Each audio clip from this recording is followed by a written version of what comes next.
heal as a team, we're going to crumble.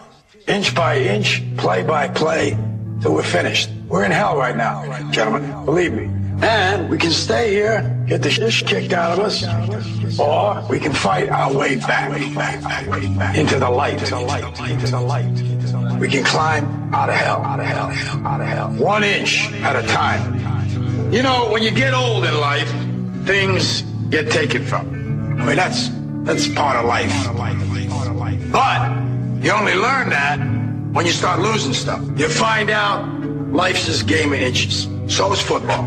Because in either game, life or football, the margin for error is so small.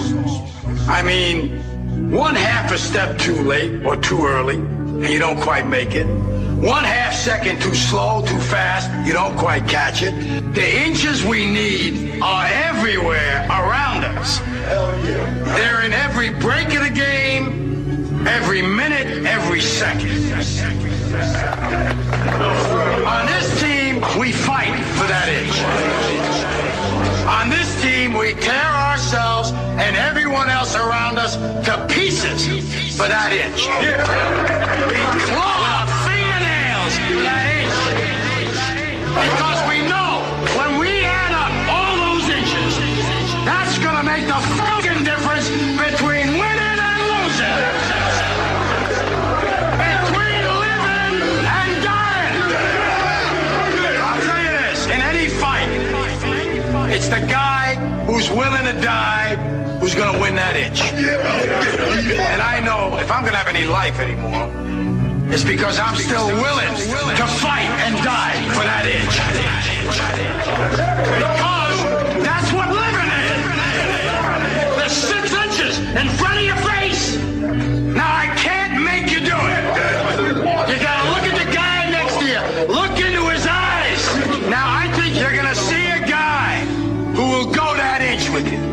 You're going to see a guy who will sacrifice himself for this team because he knows when it comes down to it, you're going to do the same for him. That's a team, gentlemen. And either we heal now as a team, or we will die as individuals. Ideas are bulletproof. Welcome to the show, ladies and gentlemen.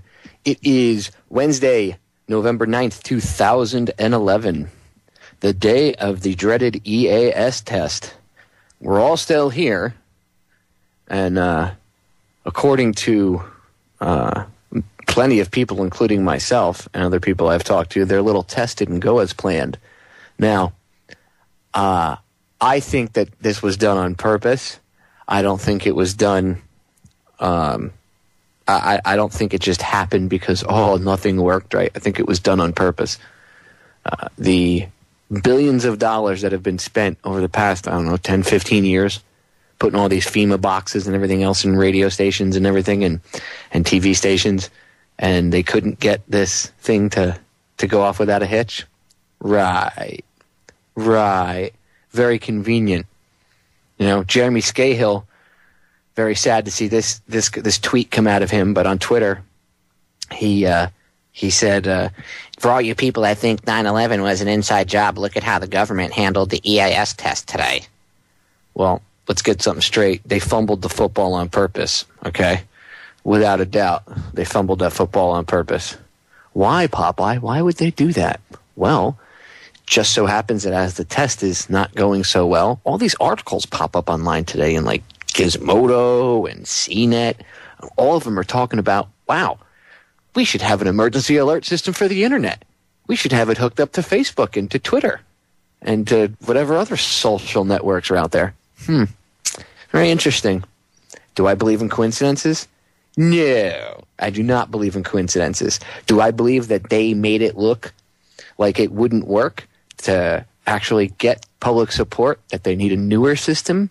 Yippers. That's exactly what I would do if I was in their position. It's exactly what I would do.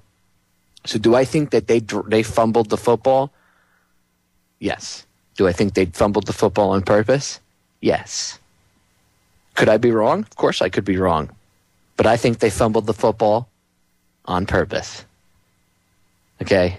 We need to sit back and over the next few days and watch what their response to this is. I guarantee you, I'm willing to bet money on it that they did this on purpose. Because most of the tweets from people were, oh, nice emergency alert system. Oh, this thing is a piece of crap. You know, if you follow, I sat in Twitter for a half hour following the tweets, and it was all making fun of it. God, if we had a real emergency, this wouldn't help us at all. See? First they create the problem. Well, first they have their hidden solution ready. Then they create the problem. Oh, the system doesn't work. Oh, no. Oh no. Hey, we have the fix. Here you go. An emergency alert system tied into Facebook and to Twitter and everything else. So, keep that in the back of your head. Don't be too quick to say, ha, ha, ha, the government's little system failed them, ha, ha, ha. I don't buy it. I'm going to be paying attention in the next couple days.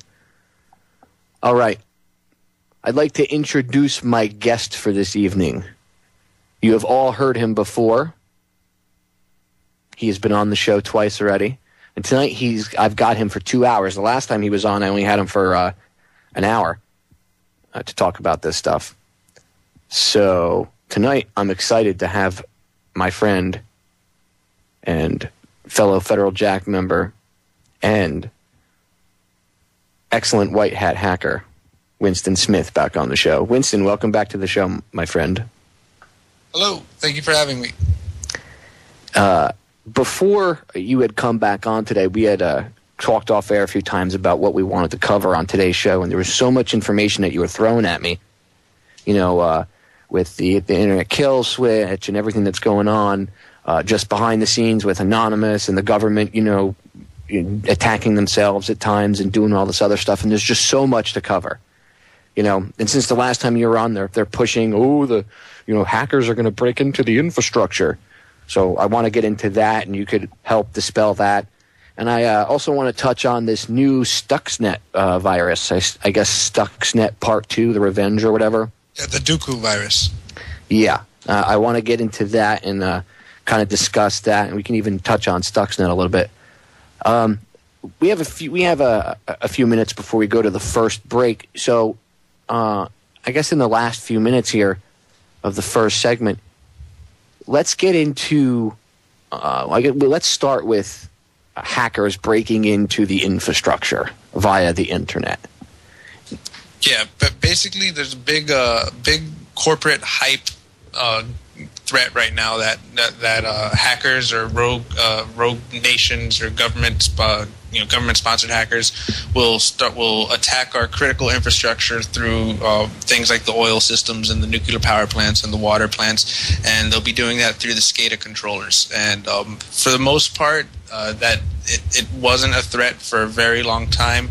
There's really no real viable financial incentive for hackers to go after the SCADA system. The software itself is about 15 to 20 years old. A lot of it isn't even facing the internet. It's possible through gross misconfigurations they might be residing on the same network as some internet-facing devices. But for the most part, if they're properly set up, they're completely segregated, and there really were no exploits or working attack tools against these SCADA systems until the government and their security researchers, and then white hat security researchers themselves started developing these exploits as proof of concept tools. And the Stuxnet and Duqu virus, which is Stuxnet 2 for the most part, are known to have been developed by intelligence agencies, notably Israeli intelligence, for the purpose of attacking the Iranian nuclear SCADA systems. And so once again, it's a question of who benefits and where does the motivation come from to actually implement these attacks, and looking at where the source, where the tools and exploits are actually coming from, it becomes pretty clear. It's like I've said to you off air, and I've said on air to my listeners before. It would be virtually impossible. I mean, it's not impossible, but it would be virtually impossible for a hacker outside to get into, put a virus or something on a system, the only way that you foresaw that happening was when we were talking and you said that if somebody, like if the secretary might have a line so that she can cruise the internet or whatever, or some older vulnerable Internet Explorer or something, and maybe they could somehow get the virus on her computer, and then if somehow the virus got from her computer to a thumb drive and then, walked itself around inside, then it could do it. But again, you would still pretty much need somebody on the inside to be plugging it in and putting it, unplugging it. So the real chances of accidental are just, really, astronomical. We're going to break, ladies and gentlemen. We will be right back, so stay tuned. Silence is the enemy. Words have power, but actions speak louder. Pretend to be free till you die a slave, a soldier in the desert searching for a ghost in the cave. For the corporation, I run out of patience, sick of seeing troops sink to die for your lives, spending dollars in debt. We holler in protest till we have your arrest. We will not rest, and we know what you did that day. Kill your own citizens to advance your ways. All my real patriots stand up and say 9/11 was an inside job. I know it's not that simple, it's not that black and white, but it was definitely not done by 19 schmucks with turbans and a laptop. Let's get that straight. All right, getting back into it. Winston and I were talking about how damn near impossible it is for a hacker, besides going through the process which I described going into the break. It would not be easy in fact, it would be, pretty much impossible for a hacker to just, from his computer, some 14-year-old schmuck with Anonymous to take over, an airport and crash airplanes or, turn off the power grid. It's not going to happen like that. I know the movies and mainstream media tell you that that's what would happen, but that's not what would happen. Winston, would you agree that it would definitely require somebody on the inside to plug in the thumb drive and get the virus into the system, aside from the scenario that I posed going into break, which you had told me? Yeah, I wouldn't say that it's impossible for it to happen. All computer systems, for the most part, are vulnerable and can be attacked in some way, but it would require some kind of a human assistance, either unknowingly or knowingly from the inside. And more importantly, what's the actual motivation? Who benefits from it? We have to, like in all crimes, you have to look at the actual motive. For the most part, hack attacks are usually based off some kind of financial motive, even when it's not financially motivated. If it's a hacktivism type attack, there's usually there's a defacement and a message being sent. When you look at these SCADA system attacks, it's basically for the attacking and the destruction of older infrastructure. My guess is that they can sell new infrastructure. And like you said, on the earlier show, the last time you came on, that Anonymous was pretty much getting used, correct? And that there are people, some of them that are actually, just useful idiots, I guess you could call them, these kids that really mean well and they want to strike back at the system, but they're young and they get used by either somebody higher up or somebody pretending to be anonymous, because I'm sure that's happened. I know that the feds do a lot of inside stuff. Let me ask you this. Is there a lot of Fed, I don't want to say either straight Fed, I guess, or Fed contracted people going around and doing hacks like that and pretending to be anonymous, or the now defunct LulzSec, or was, like when they, I guess what I'm saying is when Anonymous attacks, like a government website and, oh my God, they knocked the CIA's website offline for an hour. Like, that's really a big loss. But stuff like that, is all of that anonymous, or is that feds and Fed contractors? I would say it's probably mixed. For the most part, it is legitimate anonymous individuals. It's a decentralized organization, so it can't really be attributed to any group or person. Anyone can just sign in, create a name, and join in on the operations or create their own. And if the hive of people decide that it's worth pursuing, then they'll join in on it. That type of a system can easily be abused by corporations and governments to skew campaigns. I'm highly suspicious of the Egypt and Tunisia campaigns from Anonymous and the Syria campaigns, and basically all the quote-unquote anonymous campaigns that are basically taking on cyber offensives for the Arab Spring revolutions, because the entire Arab Spring has mostly been one large State Department coup in different countries, and if they could very well be utilizing the hacktivist collective as soldiers in that. And I would assume most of them would probably be being used without knowing about it, whereas there would Correct. probably be a few that did know, but they were the people that were kind of more or less steering the younger generation, I guess, as it were, down the wrong. For the most part, it's people who are genuine and believe in the cause. But again, you have to wonder where are the orders coming from, and how is the agenda actually being set, and that's where the question needs to be asked. And again, who benefits? Like, what Anonymous went from being about 4chan and lulz and fart jokes to all of a sudden caring about governments in Northern Africa. That it's a bit strange, but it is the actual transformation of what actually happened. Well, let me ask you this, because there were two questions that I did promise one of the listeners in the chat room on Wednesday that I would get to, and I want to ask them before I forget. The first one being about, as my head goes blank just as I want to ask you the question, right? There's supposedly a split in Anonymous that I don't know what it's about, but somebody mentioned in the chat room, and I have heard other really rumors or internet rumors or whatever, that there is a split inside of Anonymous.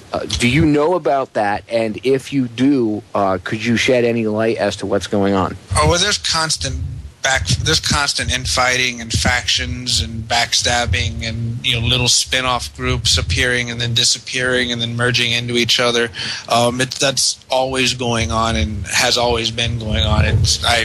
I can't really cite any specific incidents that have taken place or of any groups, but if you look at things like groups like LulzSec, that was a spin-off group of Anonymous, and now there's another group called the Society that's also a spin-off group, and then the Gnosis group is also a spin-off group, and I believe even the security firm Backtrace Security is they're currently hunting Anons, but I believe some of the people there were reported to be former members of Anonymous, and there's because it's a decentralized group with a bunch of truly anonymous individuals. There's always going to be ego battles between the different characters they create, and that's probably what's going on. It's nothing more serious than that.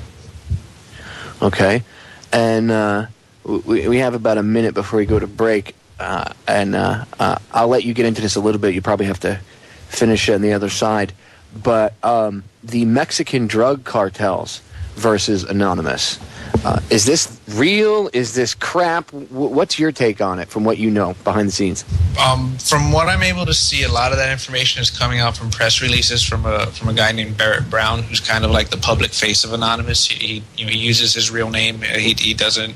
He uses his face. He doesn't try to hide who he is. And I believe he's based out of Texas. And he's been releasing a bunch of press releases representing Anonymous and the Anon Ops campaign, saying that they're going to be going after the Zetas, and that the Zetas have already kidnapped one member of Anonymous who's going to expose a bunch of the cartel members in Mexico, and a bunch of police and corrupt government officials who are working with the cartels. In response to this, the Zetas cartels supposedly putting together some kind of cyber offensive team to go after and hunt down Anons. And honestly, the only thing I think that would result from that is a bunch of innocent people in Mexico getting killed, with the assumption that they have something to do with this group of vigilante hackers. And when the people actually just typing out and talking shit in a chat room or talking crap in a chat room aren't going to they're not going to actually see any real repercussions from it. As the latest update was that... Oh, I hear the music. I'll finish up on the other side. All right, cool. Yeah, that was one of the things I was really interested in, was making sure that wasn't if that was fake or if that was real. Because when I first saw that, Anonymous versus the Mexican drug cartels, I was like, what, do they got a death wish? They gut people and hang them from bridges just for writing blogs. These guys are really treading on thin ice. In a way, I think it's good that that if it is legitimate, I don't think Mexican cartels should be given a pass just because they happen to be ultra criminal and more violent than government.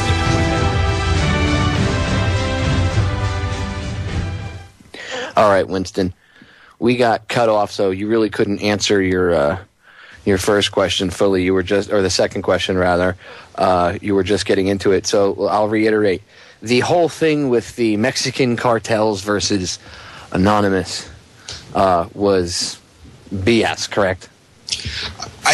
I don't know yet. It seems that based on the press releases from Barrett Brown, he's very sincere about it. It seems he's saying that there is a kidnapped member of Anonymous, but that person has been released as of today, and that's why they're calling off the operation. But they're saying the release of that member has absolutely nothing to do with the fact that they're had anything to do with the actual operation against the Zetas. It all seems very strange, and when you read when you read Barrett Brown's the dissertation, he basically and it's hard to disagree with him. He's saying that why should Anonymous be afraid to go after the Zetas? They're corrupt. There's corrupt. They've taken over a corrupt government of Mexico, and why should we be afraid to take them on if you're living in a different country, and what do you have to fear from from criminals in a foreign nation? And I agree with him on that aspect, but there's not really much information regarding the kidnapped member, the person who was kidnapped or released, and I think if Anonymous were to seriously proceed with the campaign against the Zetas, the only thing that would happen is a bunch of innocent people would be getting killed by a bunch of dumb cartel guys who would pretty much go after anyone with a laptop that's within range, and that would probably be the sum of it. And and it's not even being discussed that the Zetas are a product of the U.S. government. They're the trained anti-narcotic soldiers that the U.S. government trained for Mexico, which decided to flip and create their own cartel. And plus, there's another one that's hunting the Zetas, which I forget what I forget what their title is or something, but I translated, it means like killers of Zetas or something like that, and they're created by the CIA. One of the writers over at Deadline Live, Jack Blood's website, did an article about this. He blew the whole thing wide open a couple months back. How they were using caltrops, which are the tire spikes that were provided by the CIA, and they had all this other equipment and all this other stuff, and they were pretty much trained. And whether or not the CIA could say, "Well, we're doing it to stop the flow of drugs," yeah, right. You're doing it to slow down your competition. Okay, that's what you're doing. Because you need all that black operations money, so you don't have to, answer to Congress. Mexican cartels routinely cross the border into the United States and retreat back. And so same with Mexican police and Mexican soldiers, all operating for the cartel. And it all has to do with government-protected drug smuggling routes with permission of both sides of the border. So it's more fighting over the drug routes and the money that could be made with the routes than it is, realistically trying to stop the flow of drugs into this country. Correct. And the Anonymous campaigns aren't even really discussing that. They're just kind of going after the Zetas, like, oh, look at this group of drug dealers in Mexico who have corrupted the Mexican government. Let's go get them.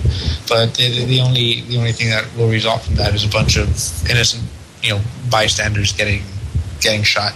That's probably going to be the end result of it. But there seems to be people who are backing off the campaign, but there's also going to be people who proceed with it because it's just a decentralized group. No one makes a decision. People do what they want when they want to do it. And one thing will be sure it'll be interesting to watch how it plays out. All right. Now, You've been behind the scenes at hacker conferences and everything else. You've talked to federal agencies and stuff like that behind the scenes, or I should say federal people that work for federal agencies behind the scenes. And we got into this a little bit the last time you were on, but I want to cover it again.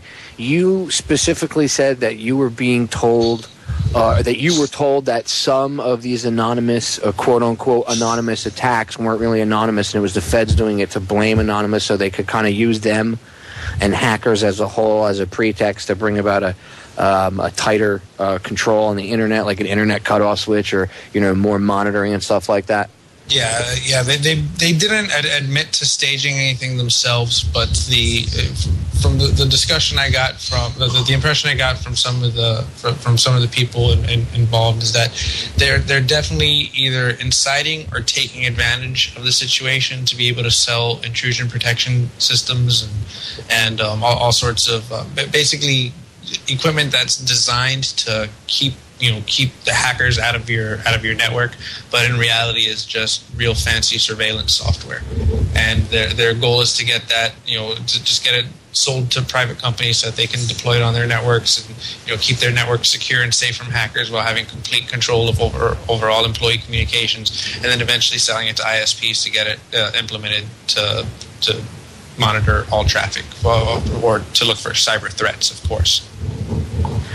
Do you know of any new initiatives or anything, working with ISPs to, tighten control on the Internet? I mean, I know they don't want it to be free flowing. They always. I know Comcast right now has a campaign where they're monitoring traffic, and with the excuse of that they're looking for malicious traffic. And if it's noticed that your computer is connecting out to a botnet or to a command and control server, you'll get a call from Comcast saying, "Oh, warning, your computer might be infected. We detected communications from your website to a blacklisted website," which means, straight up Chinese style, they're maintaining blacklists of websites that are banned, and they're using for now it's all malware, spam, phishing, and Trojans that they're blocking, but they're eventually going to start blacklisting everything.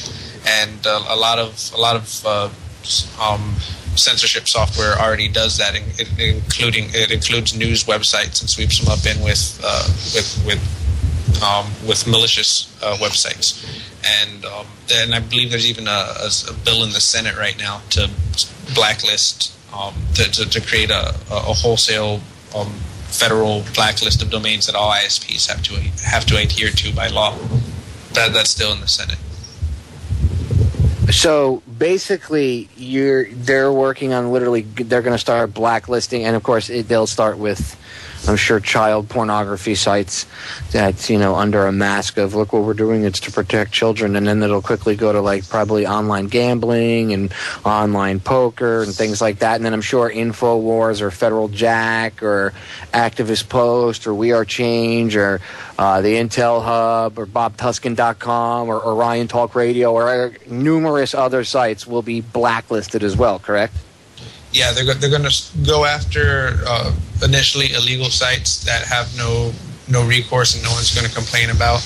Like you said, child pornography, viruses, that type of stuff. But they're eventually going to go after alternative news. All right, so let me ask you this.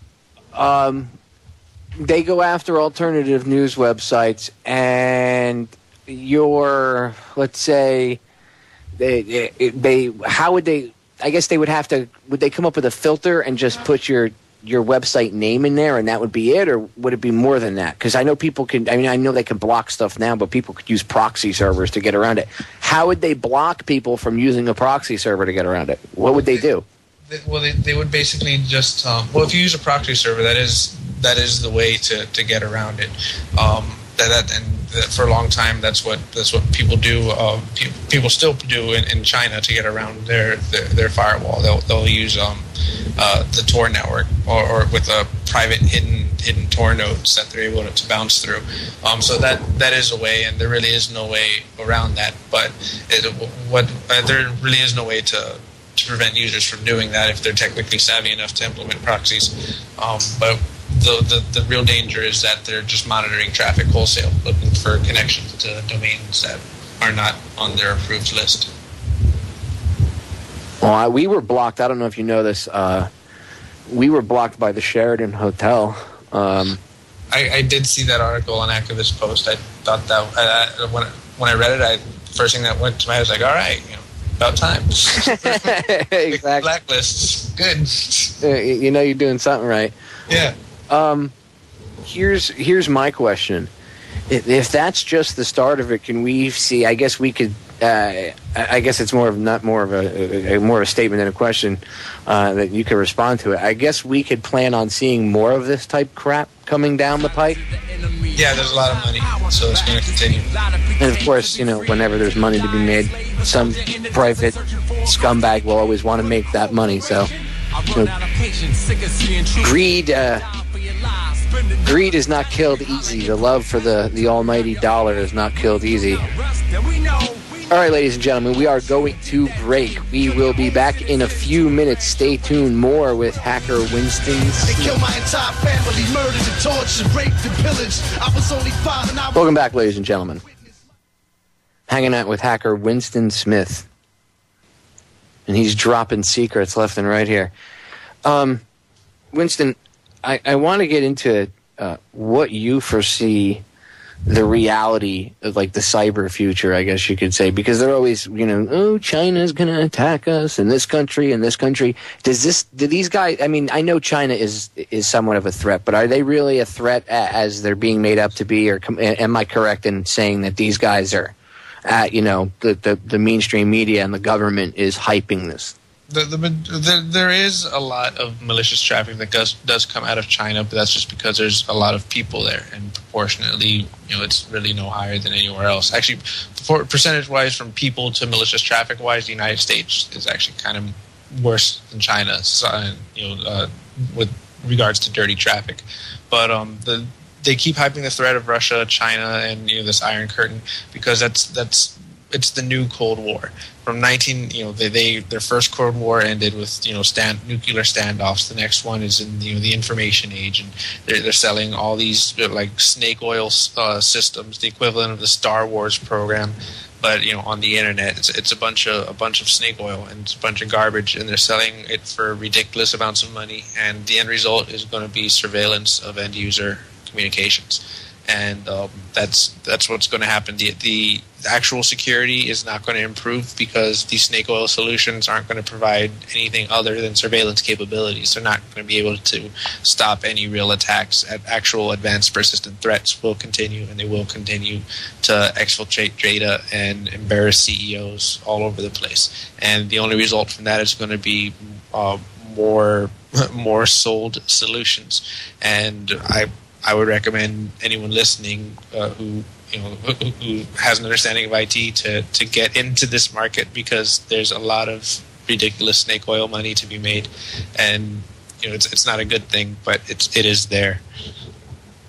Well, would you recommend that people with more honest intentions try to get involved so that it's not all because you bastards? can actually. Yes, because if talented developers get in and start working with these companies developing these surveillance software, they'll actually be able to implement solutions that actually do detect and prevent malicious traffic, while stopping and preventing the more development of the more surveillance-driven negative functionalities. They could actually guide the project in a positive direction. That would be a good thing, but it's going to. There are more of us than there are of them.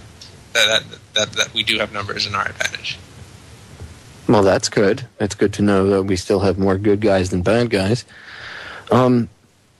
So, do you think that if a cyber attack hits the United States, I would be correct in saying that it was probably more than likely done by us, or I should say our government, or this rogue group inside the government?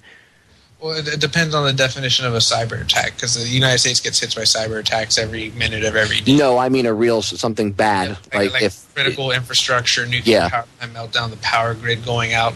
Yeah, if any type of cyber, any type of hack that results in loss of life through some kind of die-hard 4 scenario, that the only the only group that would have the motivation for that is either the federal government themselves or the contracting firms that own the federal government. Gotcha. Because obviously they would, especially the contracting firms, they would make... Yeah, they're the ones who make all the money from the cleanup and all that good stuff. Bingo. And for people to, for you to understand that maybe in layman's terms, in case people don't get it, it's like the local tow truck guy putting oil on the ramps, just putting a slight amount of oil on ramps and off ramps, especially when it's raining. So that way it causes slicks and then people get into accidents and have to get towed. And don't think that doesn't happen. I've seen it.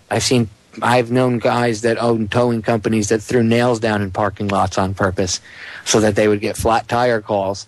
Believe me, people are capable of doing anything. So if somebody would go through something as simple as that, I'm sure when there's billions of dollars to be made, and of course, Congress doesn't all have to be in on it. They're useful idiots in the sense that they all get scared because most of them don't know their ass from a hole in the ground. When you deface one congressman's website and tell him you'll never have it happen again. Exactly. Sir, do you ever want to have this happen, or do you want to do you not want to be embarrassed via the internet one way or another? Like you said, taking down their website would be the best way. And of course, taking someone's website offline is pretty much harmless. I mean, it pisses people off. It makes them lose traffic. So it does maybe cause the person that has the website, harm in that sense, I guess. But it's, you've explained it to me, and I've heard other hackers explain it, that it's more of like a virtual sit-in, correct? Yeah, for the most part. It doesn't really cause any real infrastructure damage. It just overloads it and makes it inaccessible for a period of time. Exactly. So, but it's not. I mean, the way the government. It can cost, if a company that relies on its website to generate its revenue gets hit, it can cost a significant amount of money to that company, especially if they're pulling millions of dollars a day on that website. Okay, but again, that would go to like I said, it can cause some harm. But I mean, as a tool of quote unquote terrorism, I mean, come on. Yeah, no, it wouldn't meet that. It's more of a sit-in. Like it's the equivalent of like if a bunch of people sit around a business and people can't get in. It's the same concept. There's no damage to the business. They're not smashing windows. They're just overwhelming it. Gotcha. So.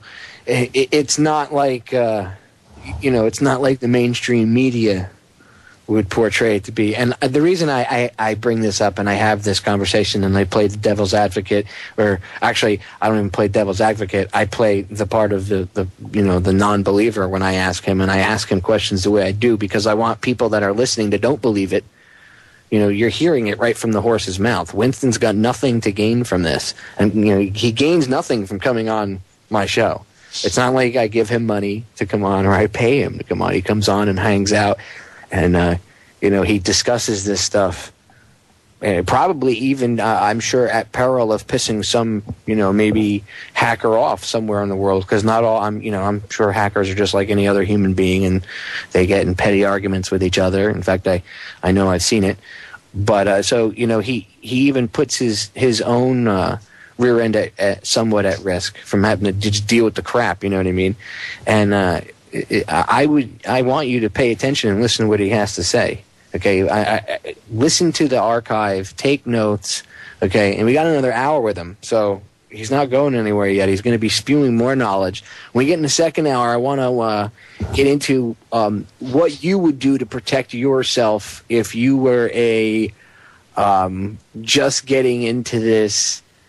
Not really experienced with computers type individual, but what the basic, layman can do to protect themselves. And we can tell them about the software that we have. We can give out that link again. And I'll make sure I write it down this time so I can post it in the description box so people can go check it out. That software that you had, the recovery software, which I believe that you tested it yourself when you had your camera damaged or the stuff was deleted, and you were able to get your stuff back, correct? Yeah, correct. We do have that forensic recovery software available on the website. You can go to www.federaljack.com/2009cdrom.zip. That's federaljack.com/2009cdrom.zip. That's a PowerPoint presentation that I put together in 2009 that talks about some very basic encryption and anonymization practices, and has some tools and tutorials in there for the average person to go and use and learn how to hide their activities on the internet. Again, it is from 2009. It's not the most updated thing. There are all the software that's included in the zip file. You can download the most recent updated versions from their website, which I recommend you do. But definitely check out the slides, because the principles haven't changed. Just the software has been updated. Well, that's cool, but it'll still work. I mean, I'm sure they could probably find, if they get the basic program, if they have to update it or try to find an update or something, I'm sure they can. Oh yeah, it'll still work right as is. It's just the newer versions have new features that they might find useful. But if they have some deleted footage or deleted pictures that they need to recover, that file will help them do that. All right, cool. I actually got a question for you.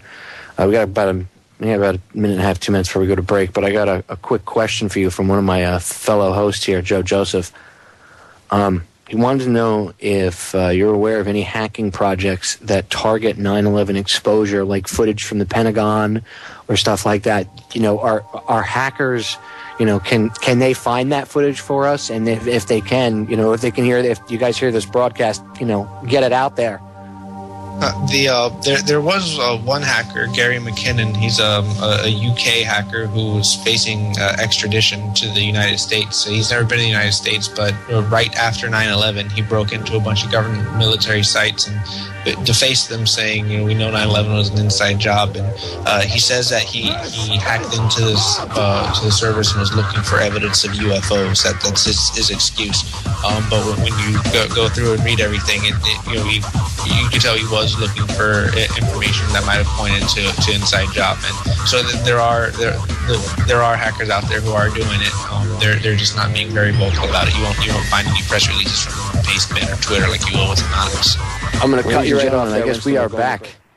The opening bumper didn't play, so sorry about that, guys. But we are back, and I guess we're live. So here we go. Hour number 2, and Winston is with me. He is mobile. I'm not, but he has had to go mobile now, so he's on his cell phone. So he's going to be hanging out with us for a little while he's mobile. Winston, don't get into an accident while you're talking to us. Pay more attention to the road. I want to get into a little bit about more of proactive solution type things. How can people, like I said the first hour, how can people, the average layman, protect himself? How can he get around, how can he become cyber savvy, I guess, to a certain degree? Because now in this day and age, there is no more avoiding computers. You're kind of forced to use them. So how can the not so savvy person get around that and get into that? For the most part, the average person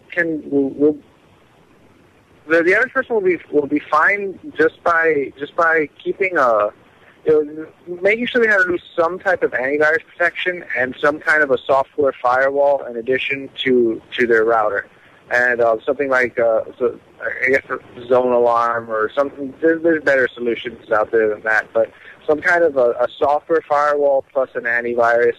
If they're going to use Windows, those are the equivalent of saying that's going to make you safe. Like it's like telling someone to take multivitamins every day and saying take a multivitamin every day and you won't get the flu. Your antivirus solutions, software firewalls, they aren't going to catch new threats. They're only going to catch old stuff that's already been reported. So there is always a risk. If they want to try something new, I would suggest completely leaving the Windows operating system and switching over to Ubuntu Linux, which is a free operating system that's based off Linux. It's not like the Linux of many years ago. It's much more intuitive. It operates a lot more like a Mac OS interface. So it's kind of like you're using Mac, but you're using it on a PC, and you don't have to deal with any of the garbage from Apple. It has its own problems. There are vulnerabilities within Ubuntu that are discovered from time to time. There is no foolproof solution. Just general hygiene of using, not using the same password every all over the place. Don't use the same password for your email account that you would use for your PayPal or for your bank login. Keep different passwords for different things.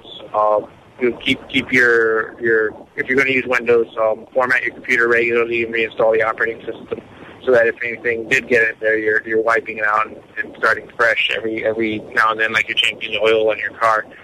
And those are just don't open strange attachments that strangers send to you. If you don't know who's sending you the email, don't open whatever document they're sending you. If it could be a document, it could be an executable, it could be a PDF. Pretty much anything can be disguised. A virus can be disguised as any file format now. So unless you know the person and you trust the person, don't. And you're expecting the attachment, don't open it. Those are just general, real, basic hygiene things. How hard is it for someone to learn like Linux and get into that and actually figure out how to operate it? Yeah, with Ubuntu Linux, it is very easy. Actually, I would say it's easier than Windows. I did an experiment where I got tired of having to re-image my mom and my grandma's computer every few months, because as soon as I would put Windows on the machine and give it a fresh install, they'd be on the web, and within a couple hours, the computer would be jacked up with malware. So I just, as an experiment, I said, okay, I'm just going to put Ubuntu on this machine. The only thing they're going to have to use is, just Google Chrome. And all they really do is browse the web and check their email anyway. And if they need to use a word processor, there's OpenOffice, so that it comes with it. So I just put that on the computer. I said, this is what your computer has now. And all they asked was, how do I get on the internet? Like, click this icon, just like Windows. They had no problems with it, and I honestly haven't had to re-image that computer since. It's stable, it runs, and it's very hard to damage. Like an experienced user, if all they're going to be doing is browsing the web and typing up the occasional document, there's really not much they can do to hurt it. It's going to continue to run and be efficient. And since such a small percentage of the overall market uses Ubuntu Linux, most everyone else is on Windows or Mac. Since very few people actually use Linux, the amount of malicious software and viruses and trojans that's developed for Linux is substantially smaller. So your odds of getting an infection are much less. And it really is very intuitive and easy to use now. You can pretty much just download the image from their website, burn it to a disk, stick the CD into the computer, and go. Just boot from the live CD and follow the on-screen prompts. It's very, very intuitive and made for users who are not native to the Linux environment. What would you? Well, let me ask you this. Let me rephrase this before I even spit it out. Would you recommend somebody use like McAfee or Norton antivirus, or no? That's a waste of time. It's better than nothing. If they have access to it, if they can afford to buy the license for it, or their job will pay for it, or they can get it through school or something, it's worth it. If it's better than nothing. There are free solutions out there, like AVG. That's a free solution. But your level of your quality of a product will be a bit higher with the paid products. As McAfee will detect more threats than AVG. But it's a simple case of you get what you pay for. But if you're using Windows, it is worth it to have an antivirus. Almost critical, because it's not going to detect everything, but it will detect the low-hanging fruit, and it will detect the low-hanging fruit, and it will prevent you from getting hit with something stupid. But all the major viruses obviously have they can get around that. Oh yeah, easily. It's not going to. It's not. Bottom line, if someone wants in, they're going to get in, and none of those products are going to protect against new advanced threats that are coming out. Like every day, new variants of the same virus comes out. You can take a virus that detected as one thing, run it through some obfuscation software, like just basically a tool that developers use. When they write a program, they'll run this program through this tool, and they'll make it so that people can't steal their code. And it's a legitimate tool that coders use to protect their intellectual property. But if you take that same tool and run a virus through it, it rewrites the virus signature. So now it is undetectable to all antiviruses. And something as simple as that will bypass an antivirus filter. So they're not going to protect you from anything advanced, but it will protect you from real obvious low-hanging dangers. All right, cool. Speaking of viruses, we got a couple minutes before we go back into our break again, and then we'll be back for another segment. But I want to get into a little bit Stuxnet, not the new one yet, but Stuxnet itself. So people have a little bit of understanding when we get to the its little brother that's actually worse, from what I understand. Stuxnet itself, just like this new one, can get torn apart pretty much. I mean, there's YouTube videos of people just ripping it apart and playing with it. That's what's scary. That's actually the scary thing, is that anybody can play with it, and God knows what's going to happen with it. And obviously, I was going to say, that's kind of the beauty of the internet, where things like that can be released into the public realm, and anyone who has the tools or the know-how can reverse engineer it. And there is a danger that people can reverse it and take components of it and add it to their own malicious toolkit. But I don't know. I think it's a good thing overall, because it's innovation. Well, I agree. I mean, it's innovation, but I think it's bad to the point where it's kind of like opening Pandora's box. And I hope somebody gets innovative and digs into it and figures out a way to destroy the thing or protect ourselves from it. And we can get more into that when we come back. We're going to break. Stay tuned, ladies and gentlemen. We are back, ladies and gentlemen. And I'm interested in knowing about Stuxnet and its little brother. Okay? I know a little bit about Stuxnet. I know enough to know how dangerous it is and who made it. But I'm going to have Winston go over Stuxnet a little bit and then get into its little brother, which I can't remember the name of it, but he'll tell you what it is. And I just want to I want him to give you a little bit of a background on Stuxnet, so you'll understand. You have to understand Stuxnet to understand the concept of this new one and why it's even more dangerous. Winston, you got about 9 minutes. You got the floor. Go ahead. Start with Stuxnet and then get into whatever the second one is called. I forget what it is. Yes, the second one's called the Duqu virus. The Stuxnet virus. It originated a couple years back. It originally appeared in some Iranian nuclear facilities, and they couldn't understand what it was or where it came from or what its function was. And after it was released and analyzed and torn apart, it kind of was a bit of a marvel in the malware community, because people what made the virus very unique is it acted as a worm and as a virus, and the way it would attack systems, it had some built-in Windows zero-day exploits, which were exploits that seem to have been discovered by the virus writers themselves. Now, that's unique because most virus writers will just take off-the-shelf public exploits and integrate them into their already existing. Now, for the layman, what is it? Just give them an idea of what a zero-day is, so they understand really quick. Yeah, a zero-day exploit is an exploit that is discovered and has not been released. Like, if you find a flaw in a piece of software and you develop a working exploit for that flaw, and you have not released it, and you only use it for yourself and your associates, and you don't disclose that, that's called a zero-day exploit. It's a private exploit that's not known to the public. It's not registered in any vulnerability database. It's not known by the vendors. It's not known by the manufacturers. It's just your own private exploit. Those are called 0 days.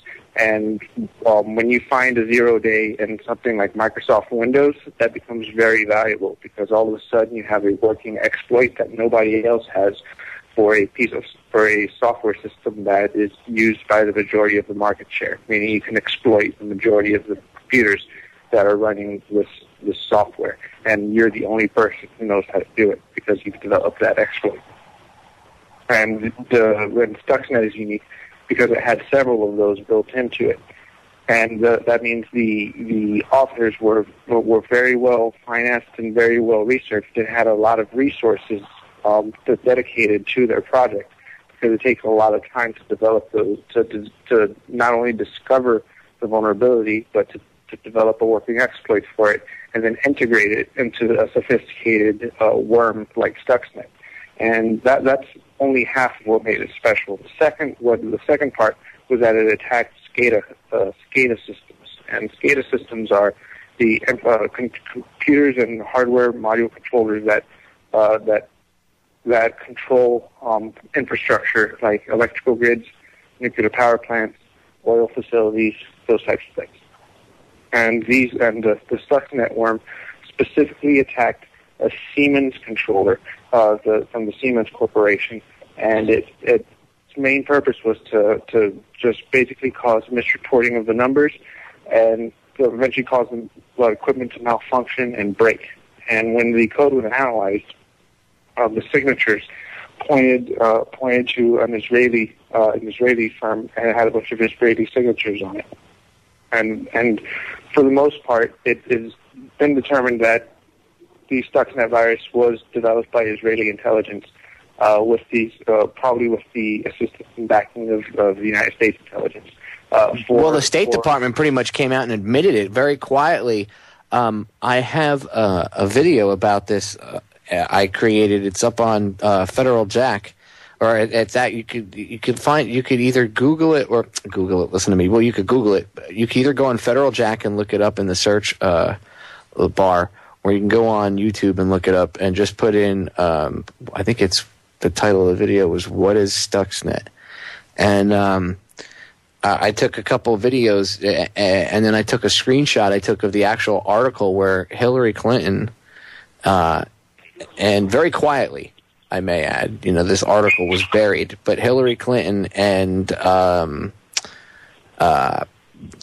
somebody from the Israeli government were pretty much bragging that Israel had made Stuxnet, and then they had tested it out at what's Israel's site called, Dimona, or whatever it is out there, and they had tested it out there first, and then once they tested it and made sure it ran, that yes, that's the virus that got into the reactor over in Iran at Bushehr like a year ago, and it caused it to go offline and everything. And yeah, it was traced back to Israel and via proxy the United States. So you are correct. There is actually evidence to support it. And it all goes back to motive and the question of who benefits. Like, why would writing a virus like Stuxnet that attacks SCADA systems, like Russian cybercrime wouldn't be interested in doing that because what financial incentive do they have from attacking an Iranian nuclear reactor? That's just a straight espionage operation, and the only people who would be interested in offensive espionage operations against Iran would be Israel and the United States. And when you look at the Duqu virus, which is the newest incarnation of Stuxnet, it has similar properties in that it incorporates zero-day exploits, brand new ones that have yet to be fixed. But the Duqu virus have incorporated brand new zero-day exploits, even more advanced than the Stuxnet, and also attacking the same way attacking SCADA controllers. And that aside from the fact that it's just a more updated variant with different names, it essentially functions in the same way as a SCADA attack system that uses embedded zero-day exploits that were discovered and implemented by the authors, which indicates a very, very, very well-researched and well-financed operation. Obviously funded by some sort of nation state, and I believe all the official quote unquote whatever you want to call it hackers and all these other people in the hacking community and at tech magazines and computer magazines that looked at it all said that there's no way Stuxnet was made by some dude in his basement.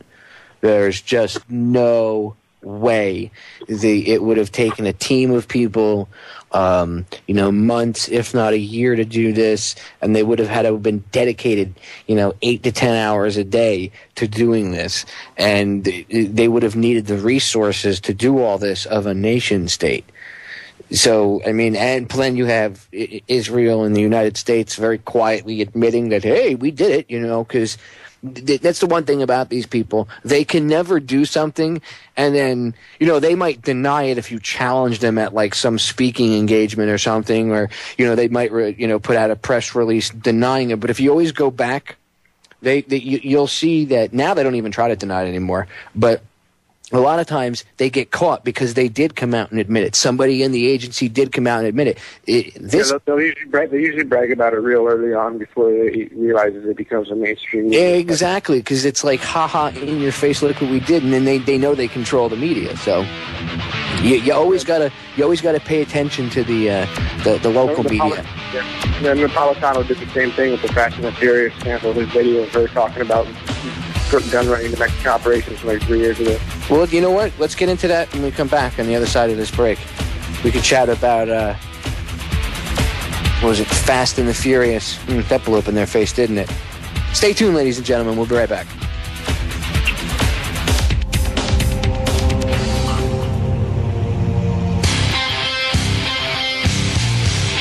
We're back, ladies and gentlemen.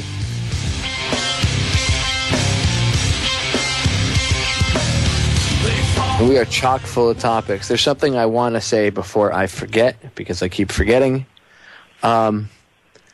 We got our new T-shirts in. I want to give a big shout-out and a big thank you to Off the Wall Graphics up there in Pennsylvania.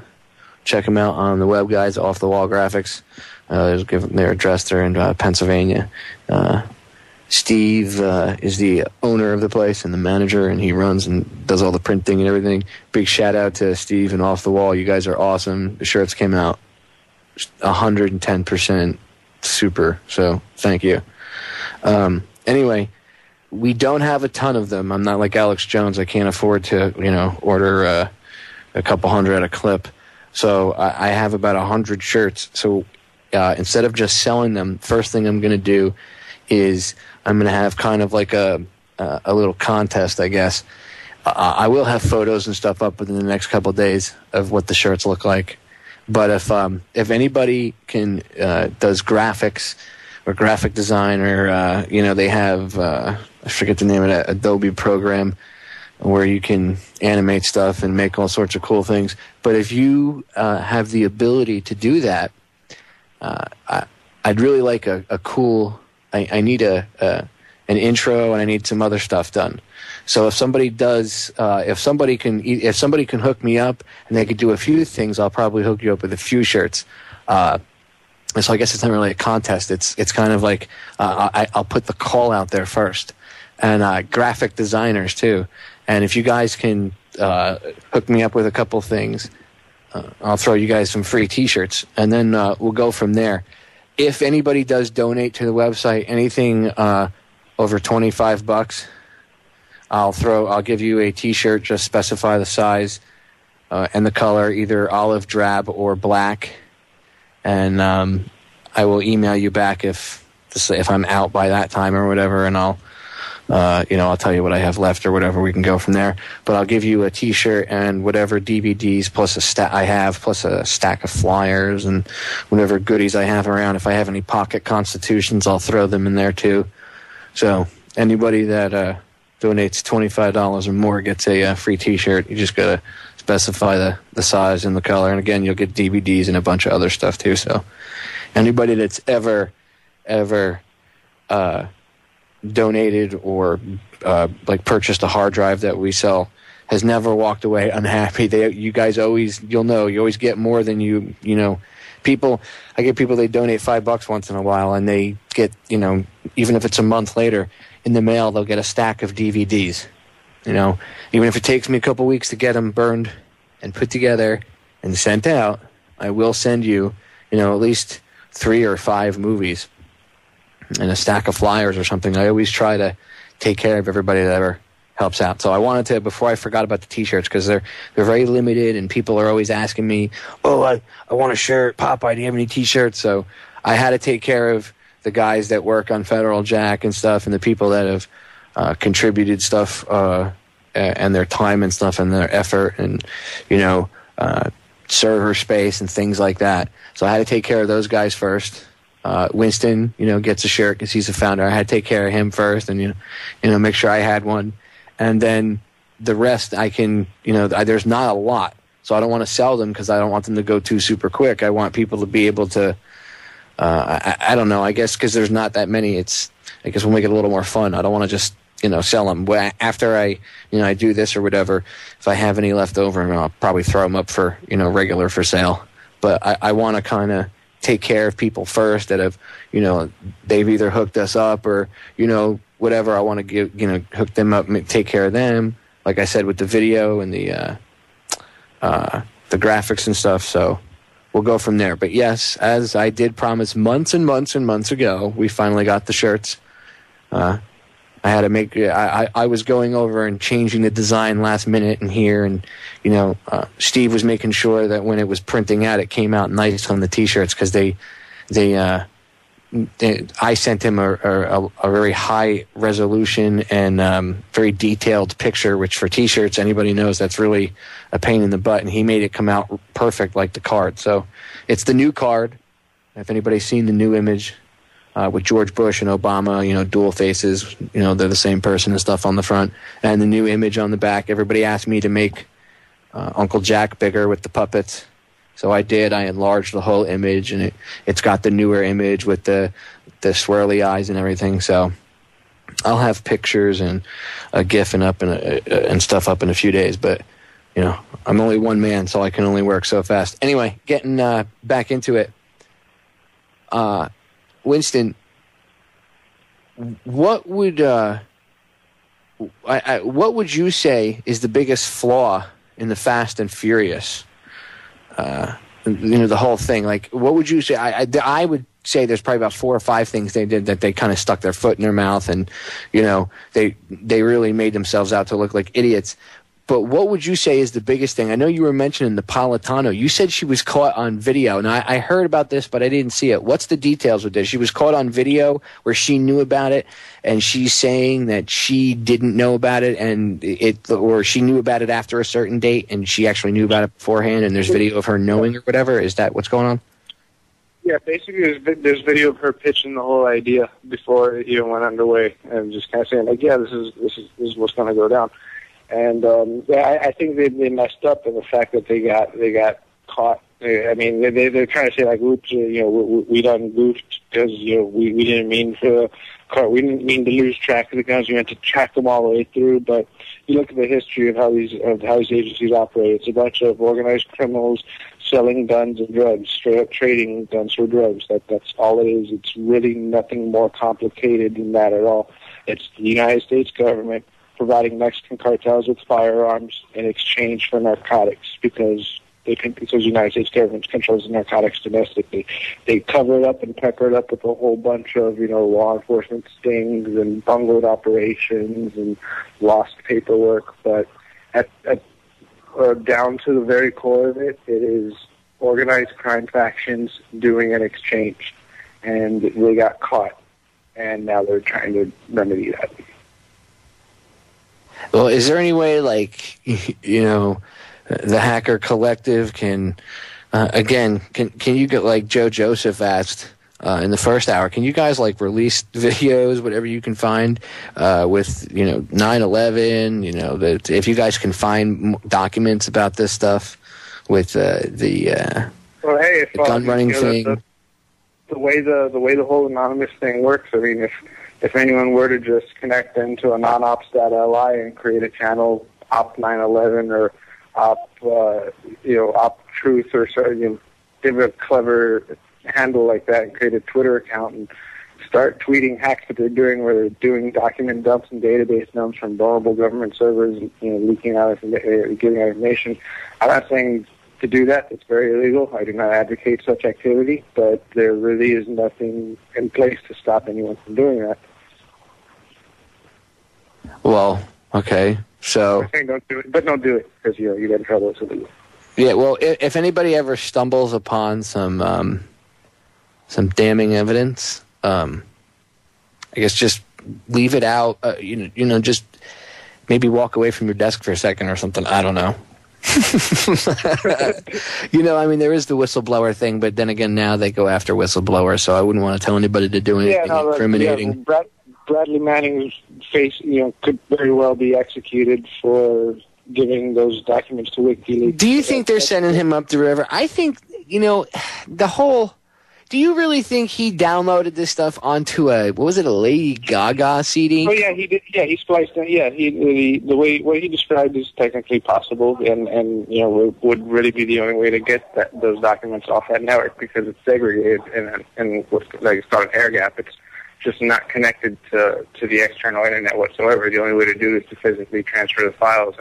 Yeah, those computers are pretty. But you can do that with a CD with music on it. You could take a CD with music on it and put it in, and you can literally put the stuff on that. That sounded kind of fishy to me. You can really do that. In fact, the CD-ROM that I was telling people to download earlier, federaljack.com/2009 CD-ROM.zip, that has software on it and a tutorial that teaches you how to hide information inside MP3 files. Wow, I didn't even know that. See, you learn something new every day. Not only does that technology exist, we're helping distribute it. La la la la la la la la. I don't know what you're talking about. It's a completely legal thing. It's all good. Okay, well, I'm only playing, ladies and gentlemen. We are going to break. Winston and I will be right back for the final segment.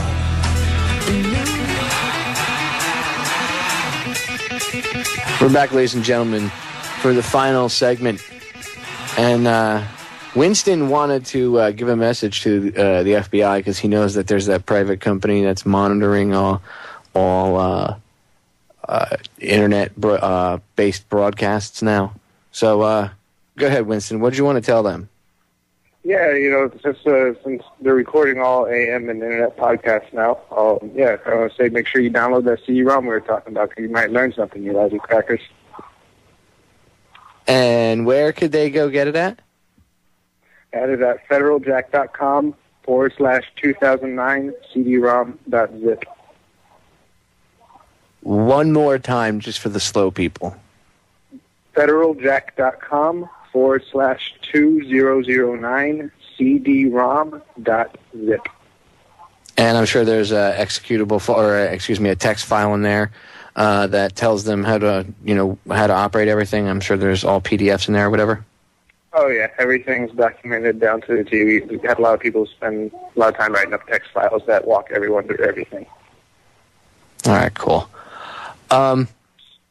Do you think that WikiLeaks, and I know we've had discussions about WikiLeaks, and actually we don't really have too much time, but do you think that other things like WikiLeaks will come about that will be not controlled, and somewhat sources of disinfo? Do you think that other, real grassroots type things will pop up? Like, do you foresee that or no? Yeah, and they're already happening. You can see them pop up. The problem is they're not really getting the traction and the attention that that you would expect that something like WikiLeaks got. There's things like hacker leaks. I don't even know if they still exist, but they popped up for a while, and their whole thing was they would publicize data breaches, and they would take anonymous submissions. But I don't know if that ever ends up taking off. They were very low. They had very low amount of traffic when I came across them, And that's the same with a lot of these openly type websites. They just don't really seem to have the traffic behind them yet, and the technological hurdles that the average person needs to get over to be able to even utilize a lot of them makes it very difficult to increase that traffic. But they are popping up, and as time goes on, there will be more, and eventually one will get a stronghold, and I think it'll be a good thing. Well, I mean, the internet is it's very funny because it was invented to spy on us, and the animals, as they consider us to be, the sheep, some of them turn around and actually took it and made it better, and human innovation kicked in, and it's a tool like any other, and luckily with this tool, they rely on the laymen to keep it operational. I agree. They need us to keep their surveillance machine operational. But they're afraid of it. I mean, look what Jay Rockefeller said. The internet never should have existed. You know, they're afraid of it. They realize it's no longer under their control. And if it, say tomorrow the major ISPs shut down all connections, the TCP/IP protocol still exists, the white paper still exists. People can just find other methods to set up those protocols. Like, how long do you think it would be before all the hackers of the world united and figured out something behind the scenes? Because I know that would piss off hackers in other countries, and they would just by proxy, you get help from other countries. But I'm sure if like the United States got cut off, a lot of that already is happening with the Tor network, and especially when you look, as control does a lot of these State Department, backed overthrows in the Arab Spring countries were, there was a lot of actual hacktivism and legitimate hacker activity of people helping people in those countries get suppressed imagery out of those countries, and they would use things like the Tor network and other anonymization suites that are normally used by hackers to just kind of stay anonymous for their own purposes, were being used by activists to be able to smuggle out photography and video and news reports that were being blocked within their country. And so on a global level, hackers are uniting for that very purpose. And it is a good thing, because when they're getting the infrastructure in place, doing it in all these other countries, and then when we need it, the infrastructure will be here for us. And I suggest everybody, I have, I believe there's a video that goes along with it, but I know there's an article up on Federal Jack. The video corresponding, if it goes to it, might have gotten deleted. If it did, someone email me at info@federaljack.com. And by the way, the previous segment I talked about the T-shirts and stuff. If you guys need to get in touch with me about that, it's info@federaljack.com. And I just put video or graphic design or whatever in the title. But now I got sidetracked. I always do that to myself. I guess we got about 5-6 minutes left. I want to concentrate on a few things, and I want to get your opinion on a few things, because we're about, we're almost out of time, and as always, we never have enough time. The dovetailing with the whole grassroots thing, do you think that somebody will eventually come up with an alternative to the internet, or an alternative, let's say something smaller, an alternative to YouTube that is free and open, and you won't have the censorship? I mean, I know we experimented with TruthTube, and we had it running off our server, and it was pretty cool. But there was a lot of, there's always glitches and stuff. You basically need like a millionaire to donate his time and his money. Do you think, do you foresee, at least in the IT industry, maybe in Silicon Valley or something, do you foresee any of these guys, standing up and saying enough is enough? Or do you think that they'll just buckle and cave? Well, following the trends of where things go when they become like decentralized and autonomous and controlled truly by the user, it's usually when it goes to peer-to-peer system, either whether that's through torrents or through file sharing or through the use of Bitcoin through the financial system. Whenever things go peer-to-peer and become decentralized and use the peer-to-peer topologies as methods of connectivity, that's when it becomes truly autonomous. And I guess it hasn't been developed yet, and it seems like the idea seems fairly abstract. But I'm sure someone can conceptualize it and develop it, but some kind of a peer-to-peer video streaming, video sharing protocol, where these videos are released and get out there and be streamed instantly, but they're based on a peer-to-peer system instead of being hosted on some server somewhere. So I wouldn't even begin to know how to develop that, but following the trends of where software usually becomes controlled by the user and becomes a truly open source decentralized project, it's when it goes peer-to-peer. And we haven't really seen that with video sharing yet, or live video streaming. And I think it'll be real interesting when it does go that way. Well, I'm putting a call out there. Whoever, somebody in Silicon Valley, you guys can't have all, gone up and lined up to give Satan head. So could one of you at least stand up and try to be, a good guy? And if you're out there and you're already doing it and nobody knows about it, then thumbs up for me. Thank you very much, and keep doing what you're doing, because we need an alternative to YouTube. We need a real alternative to Google, and we need an alternative eventually we need like a backup internet, something that everybody can go to. Like if they kill the switch, it's like, haha, we have plan B, when within hours people could be back up. Like the shortwave radio of internet.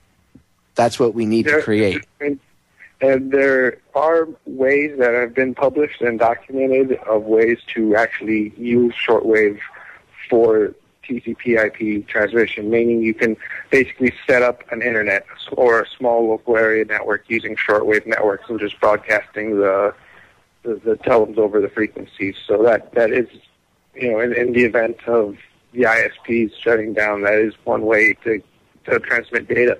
It'll be very slow. You definitely can't stream video or audio like we're used to now, but it would definitely be able to handle the old school BBS style transmissions. So it's text-only terminal stuff.